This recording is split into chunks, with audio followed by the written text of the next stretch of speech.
Hello বন্ধুরা, দেখতে পাচ্ছেন এটা পিপুল গাছের পাতা। পিপুল পাতা অনেকে এটাকে আবার ভাইতো পিপুলিও বলে। যে ভাতের সাথে রান্না করে পিপুল গাছের পাতার ডাল খেলে কাশির অনেক উপকার হয় এবং বিভিন্ন পেটের অসুখ, বুকের কফ জমা ইত্যাদি ক্লিয়ার হয়। বুকের ভিতরে যে ঠান্ডা লেগে অনেক সমস্যার সৃষ্টি হয় সেগুলো এই পিপুল পাতা রান্না করে খেলে ডাল সহকারে ভালো হয়। এগুলো ছোট ছোট মাছ দিয়ে আলু দিয়ে চচ্চড়ি করে খাওয়া যায়। ইতিমধ্যে আমি আপনাদের যেটা দেখাতে চাচ্ছি সেটা হচ্ছে যে এই পিপুল গাছে এক ধরনের ফল হয়, এই যে লম্বা লম্বা ছোট ছোট কাঁচা মরিচের মতো।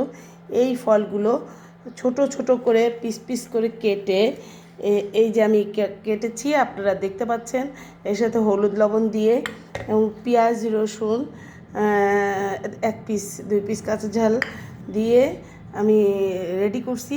এগুলো বুকের ভিতর যে কফ জমে, বুকের ভিতর যে কফটা জমে, একদম মানে শ্বাস প্রশ্বাস নিতেও কষ্ট হয়, সারাক্ষণ গলার ভিতরে জলে।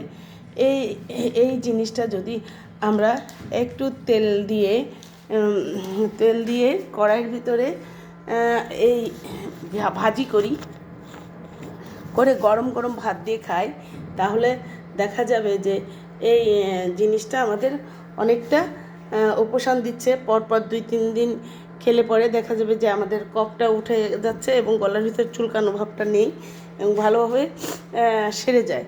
আমরা আজকের এই টিপসটা আপনাদের দেখাচ্ছি যে আমি প্রথমে তো ঝাল পেঁয়াজ তেলের মধ্যে দিয়ে একটু নাড়ব। নেড়ে যখন এটা হালকা হয়ে আসবে, কিছুটা ভাজা ভাজা হয়ে আসবে, তখন আমি এটাকে ওই একটু হালকা একটু ভাজা ভাজা হয়ে আসবে তখন আমি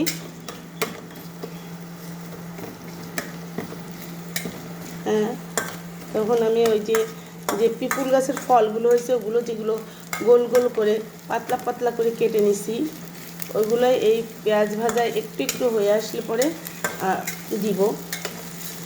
কারণ প্রথম থেকে দিব না, এই কারণে ওটা একটু বেশি ভাজা হয়ে গেলে তিতের ভাবটা একটু বেশি লাগতে পারে, খেতে স্বাদটা তেমন নাও লাগতে পারে। তবে যদি একটু একটু ভাজা হওয়ার পরে পেঁয়াজটা কাঁচা ঝালটা একটু নরম হওয়ার পরে যদি আমরা দিই এইটা, তাহলে দেখা যাবে যে আমরা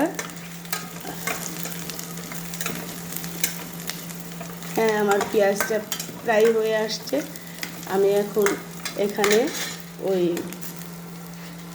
এইটা যে পিপুল গাছের ফলটা কুচি কুচি করে কেটে রাখছি ওটা এর ভিতরে দিয়ে দিব এবং দিয়ে একটু হলুদ একটু লবণও আমি সাথে দিয়েছি।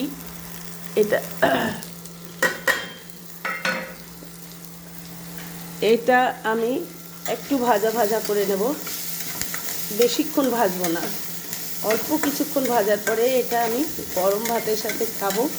গরম গরম ভাতের সাথে খেলে গলায় একটু চ্যাক লাগবে এবং গলার ভিতরে যে চুলকাচ্ছে, বুকের ভিতরে যে কফ জমে আছে, মানে বিনা ঔষধেই আপনার এইগুলো টুকিটাকিভাবে মানে করে যে গাছের যে ঔষধি গুণ সেটা কাজে লাগিয়ে আপনি অনেক ভালো ফলাফল পেতে পারেন।